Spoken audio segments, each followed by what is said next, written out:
Emotional rather than intellectual interaction serves as the mind's primary architect. Given this order of operations, children's sense of security, trust in the world, interrelationships with others, and above all, connection to their authentic emotions hinge on the consistent availability of attuned, non stressed, and emotionally reliable caregivers.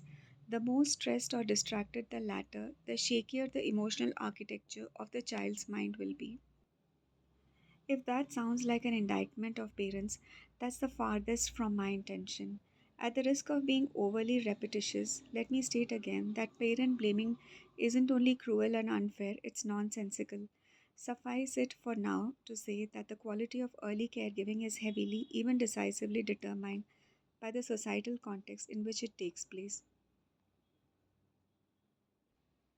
To truly raise a child, then, would be to bring that child to his or her potential, her full potential as a human being. So, why in our modern culture do we chronically miss that goal? The problem begins with a failure to grasp the needs of the developing child. Children must feel an invitation to exist in our presence exactly the way they are, precisely the person they love, welcome, and want. The child doesn't have to do anything or be any different to win that love.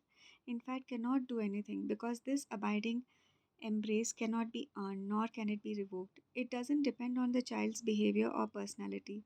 It is just there, whether the child is showing up as good or bad, naughty or nice.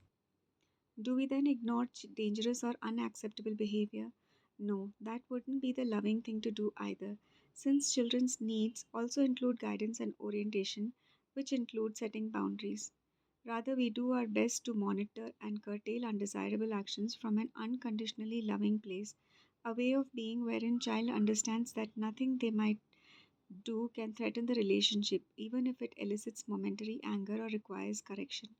Operating from this attitude may even allow us to see the child's misbehavior in a broader, more forgiving frame. Perhaps it expresses a need frustrated, a communication unheard, an emotion unprocessed.